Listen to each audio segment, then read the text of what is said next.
तालिबान, पाकिस्तान और चीन की आएगी शामत। रूस के बाद एक और दोस्त ने दे डाला तोहफा। मोदी सरकार ने रातों रात किया ऑस्ट्रेलिया से सौदा। रूस के बाद फ्रांस, ब्रिटेन, जापान और जर्मनी ने तालिबान के खिलाफ भारत को हथियारों के साथ सहयोग करने का भरोसा दिया है।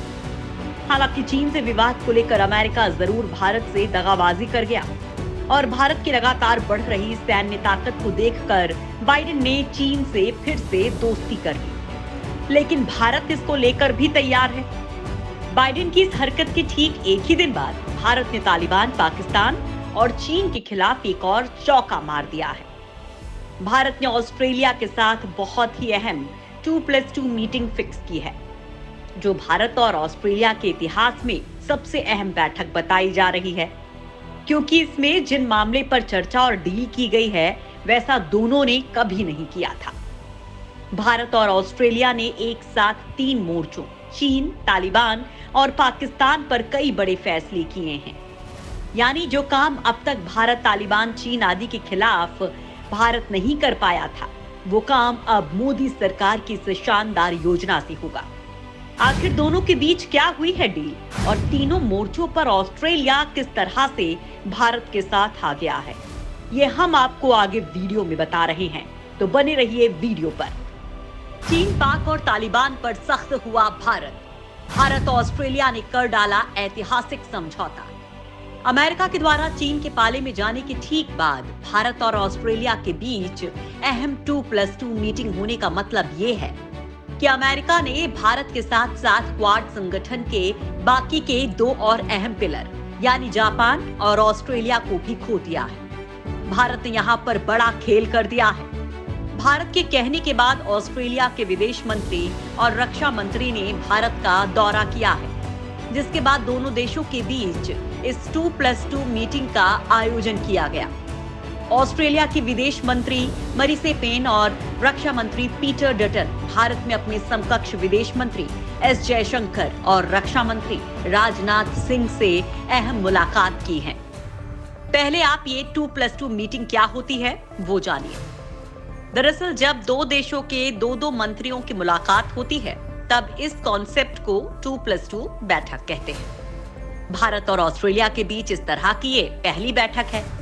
ये मीटिंग इसलिए भी अहम है क्योंकि इंडो पैसिफिक क्षेत्र में चीन की दादागिरी बढ़ती ही जा रही है।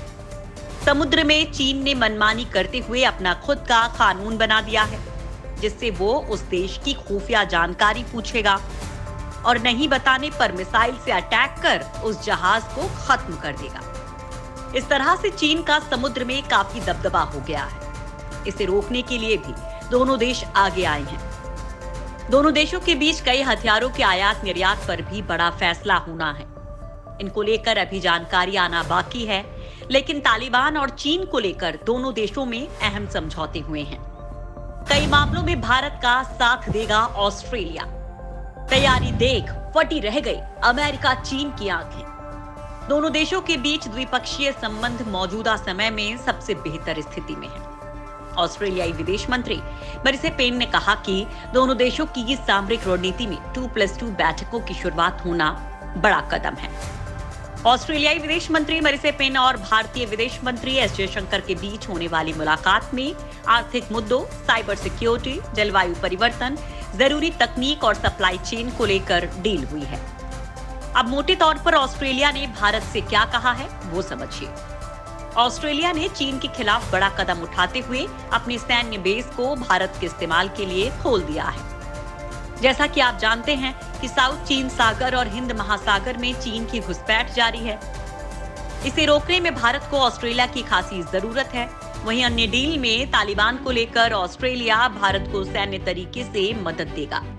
यानी तालिबान अगर पाकिस्तान के साथ मिलकर कश्मीर में कोई भी आतंकी हमले करवाता है तो ऐसी स्थिति में भारत को ऑस्ट्रेलिया का पूरा साथ मिलेगा। वहीं चीन के खिलाफ ऑस्ट्रेलिया भारत की खुफिया इंटेलिजेंस में भी मदद करेगा। साथ ही अन्य समझौते में आर्टिफिशियल इंटेलिजेंस शामिल है। इस मामले में अब तक चीन ही दुनिया का बेताज बादशाह है, लेकिन अब भारत और ऑस्ट्रेलिया दोनों मिलकर उसे टक्कर देते नजर आएंगे। वहीं रक्षा के मामले में देखें तो इतिहास में पहली बार ऑस्ट्रेलिया के साथ मिलकर भारत मानव रहित युद्ध विमान बनाएगा। खैर दोस्तों, इस समय भारत, चीन, पाकिस्तान, तालिबान और ऊपर से कोरोना और उससे बदहाल हुई अर्थव्यवस्था कई मोर्चों पर संकटों का सामना कर रहा है। ऐसे में भारत अपने मित्र देशों से नए समझौते कर भारत की सुरक्षा बढ़ा रहा है। ऐसे में क्या आप भी मोदी सरकार की विदेश नीति और उनके फैसले से सहमत हैं? क्या भारत इन समस्याओं के निराकरण के लिए सही दिशा में जा रहा है? वहीं चीन और तालिबान जैसी समस्याओं से मुकाबला करने में मोदी सरकार आपके विचार से किस तरह से काम कर सकती है? आपके जो भी विचार हैं, कमेंट में जरूर रखें।